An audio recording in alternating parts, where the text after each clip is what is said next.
Hello, in this video we are going to look at loops. Loops essentially are a method, or not a method, a piece of functionality within Python and many other programming languages that allow you to essentially iterate over code again and again and again and again. So that's it really. It just allows you to loop over the same code again and again and again. So without having to, repeat that code, let's say potentially 100,000 plus times. So what we're going to do is create something very simple. We're going to create a var1 equals, I don't know, hello world.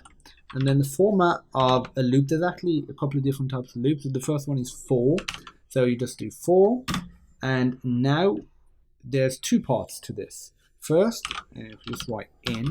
I'll explain in a second what the in is. So the left hand side is what you're essentially getting from the right hand side. So the right hand side you can think of that like the object, like a string or a list or like a dictionary, or something along those lines, some sort of sequence essentially.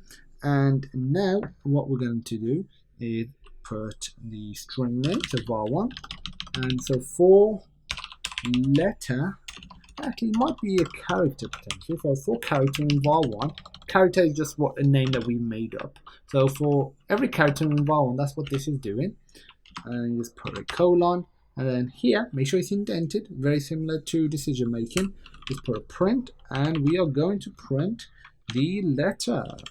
So in the character, now click run and see what we get. There we go.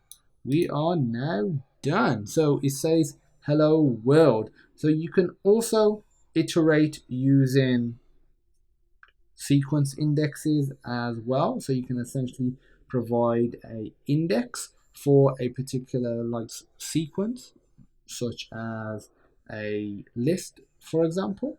And you can do that as you normally would in many other languages. So the next loop we're going to look at is the while loop. So the while is sort of similar to the for loop, and the while loop is essentially saying while something is true, then do this bit of code. So if we do while, so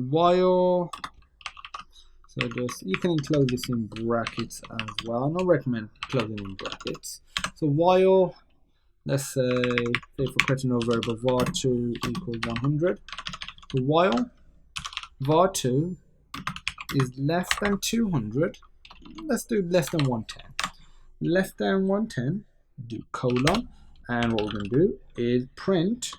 We're simply going to print out less than 110. But what we're going to do is at the end of each while loop, we are going to do var2 plus plus.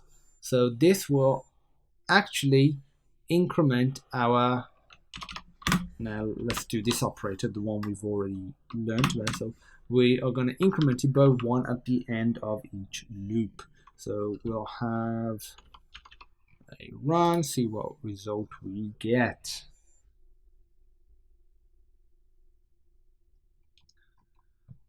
Okay, we got a problem, definitely line 6. What have I done? I've made a mistake somewhere. Let me just try and figure this out. Line 6, line 6.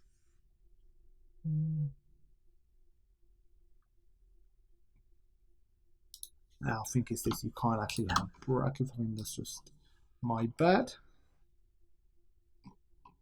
Okay, there we go. Hello world, and then less than 110, 110, and then eventually stops because it gets to above 110. And as the next task here, you can print off the value of var2 at the end, and maybe inside the while as well. So another thing that you can do is attach a else statement. So essentially, when this isn't true, we could print off something else. So we could say print not less than 110.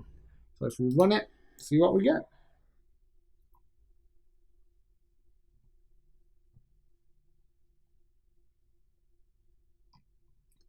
So we get not less than 110 at the end. So when this condition is no longer true, so that could actually occur straight away. So if I were to change this value as an extra task, I'm going to do this. We'll change this value to 120. Then this isn't true, from the start. So the else will get called. So that's it for loops. You'll be using loops all over the place. You'll be using them everywhere. You can also nest loops. So within like a for loop, you could do another for loop, or you could do another while loop. You can nest like quite a lot of things. Like with decision making, you could nest if statements inside if statements, and if inside an else if, etc., etc. As long as they're properly indented, you could nest an if statement within a loop. You could nest a loop inside of an if statement, and so forth and so forth. And this is just the wonderful world of loops. Thanks for watching, and I look forward to seeing you in the next loopy video.